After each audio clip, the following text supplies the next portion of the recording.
Hi friends, I'm Erin with Happily Ever Allergy, and it is New Year's Eve tonight, and I wanted to share with you my family's other favorite meal for special occasions such as New Year's Eve, Valentine's Day, and birthdays, and that is family fondue night.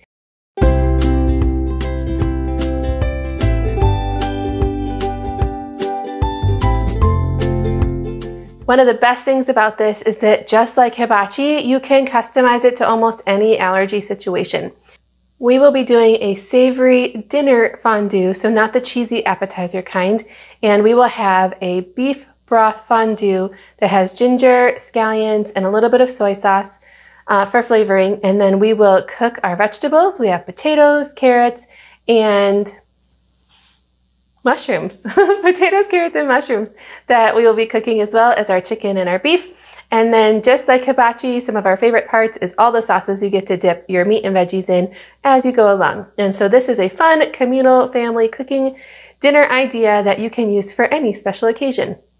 For my prep work, one thing I am going to do is I'm going to go ahead and par cook both my carrots and my baby potatoes, because otherwise it would take a really long time to cook them in the fondue pot. So I'm going to boil both of them for about 3 to 5 minutes until they're almost tender in boiling water, and then I will drain them and cool them down and set them on my tray for later. That allows your family not to be spending a whole lot of time waiting for your vegetables to cook. I will also go ahead and clean off my mushrooms to make sure they don't have any dirt on them, and prep any sauces that my family wants in particular. In this dinner idea, almost all of the sauces my family likes are ones from bottles, which is great. My kiddo with allergies, like always, prefers ketchup. And then one thing, if you have a dairy allergy, that is absolutely perfect for fondue night is the Boursin dairy-free garlic and herb. This stuff is amazing if you can find it. I have it at my Trader Joe's.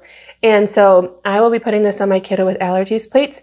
And then the rest of us are going to be using a cream cheese mixture with green onions and a little black pepper. I'll show you how I make that. And then the other condiments that we all love are barbecue sauce, if you have a favorite barbecue sauce that works for you. I have a kiddo that loves honey mustard, so he'll have that one. And then just like with our hibachi night, sweet chili sauce. You can't go wrong with it. So I will have all of those out for my family to choose between. And so that gives everybody choices, which we all just love when it comes to family dinner nights. Here are all of the ingredients for our beef broth that we'll be using for our fondue tonight. So I am just using the scallion and ginger scented beef broth recipe that came with my Cuisinart fondue pot. So we're going to use this recipe as our base. So my family is able to use store-bought beef broth. If your family isn't, you could always boil your own bones and make beef stock that way. Also, the Better Than Bouillon beef broth that I've found at Costco, this one does not have any dairy in it. So this one also would work for us if you needed a cheaper option. You know, I love both of these. These are the low sodium ones. Be careful because the original ones that are sold at other stores too, the original does have dairy in them. So you have to watch that carefully. So I have my scallions chopped up in large pieces, 4 peppercorns, some ginger, some frozen ginger from Trader Joe's. The recipe calls for sliced ginger, and I'm still don't have fresh ginger for that. Some garlic cloves, and I'm going to add just a dash of soy sauce, and I'm out of rice vinegar. So I'm going to do a dash of red wine vinegar. Use any vinegar that will work for you. The rice vinegar would be the preferred option. And if you can't have soy sauce, I would recommend using cocoa aminos, or just leave it out. It'll be tasty even without that. If you are able to have dairy, I highly recommend you make a cream cheese spread for one of your dips for fondue. So I take the block of cream cheese, and I'm going to chop up finally a few green onions, probably 2 of these, and then add a little bit of fresh cracked pepper. And it makes a delicious, delicious sauce for dipping in potatoes, chicken, anything. Just if you like cream cheese, it's a good one.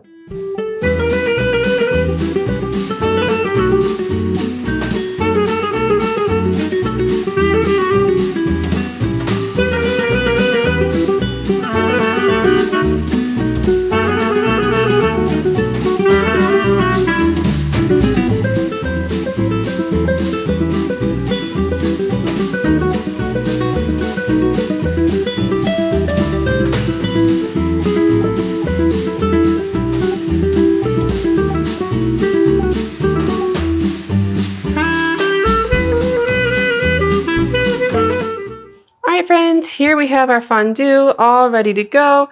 I have my broth getting warm. We have our par-cooked veggies, mushrooms, and meat. Everybody has their special fondue or hibachi or sushi plate that we use only for these special occasions. And we have all of our condiments that we'll put on each person's plate. So I have barbecue sauce, sweet chili sauce, mustard, ketchup, and this is our cream cheese mixture. And I will grab out the dairy-free Boursin cheese for my kiddo with food allergies. So we are all set to have a fun New Year's Eve fondue night.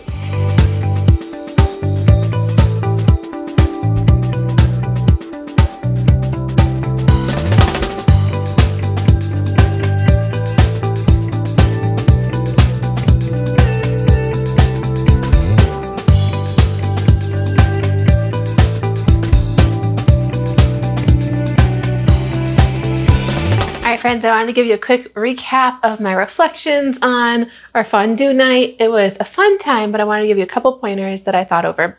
One, if you have young kiddos, make sure you keep the youngest the furthest away from the fondue pot. Also, I highly recommend you have a slotted spoon of some kind. I had a big spider that we used tonight, but it's already in the dishwasher. And if your kids have a hard time sitting for a long time, I would recommend tossing tons of your vegetables in the broth to begin with and let them cook some and reheat even before you invite them to come sit down at the table. That way, right when they start sitting down, you can start scooping some of those out and then start plating up your meat or putting your meat on your little forks to cook in the fondue pot. I also wanted to mention a problem that you could have if you aren't careful with your sauces. We normally have no problem with cross-contamination in our house. We're very careful. My allergy kiddo is the youngest in our family, and we have a big age gap between kids, and we all know how to keep him safe. We wash our hands between eating things that he can't and whatnot. But in the case of fondue, you're using the fondue fork to poke your meat and put it in the fondue pot, and then you use your fork that you're eating off of to scrape the food off your fondue fork. And if you're not careful, you might have some of an allergen left on your fork you're eating off of when you scrape the fondue fork, and that could result in getting an allergen into your fondue pot. So I was just more cognizant of that as we were eating, because we normally don't have any problems at all in our house. We keep the sauces and things that he can't eat further away from him. He knows not to touch those plates. He knows not to play in the dishwasher, all those things.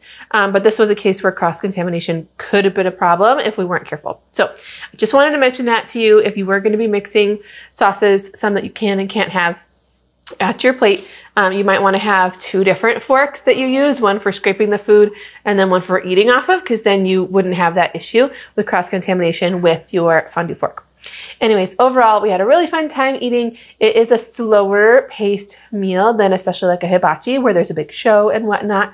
So you might want to keep that in mind depending on the age of your kiddos and what their attention span is, and if this will work for you. At the end of our dinner, we were getting a little impatient.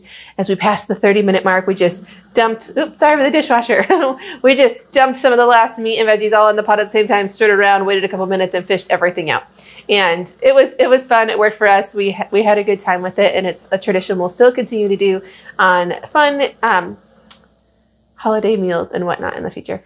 Anyways, I hope that you found a new recipe idea that will work well for you. If this one isn't it, then I hope you'll still subscribe down below, because I have a lot of new content coming up in the rest of the year.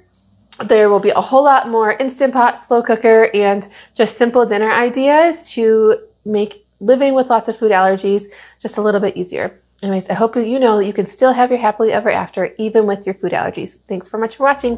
Bye.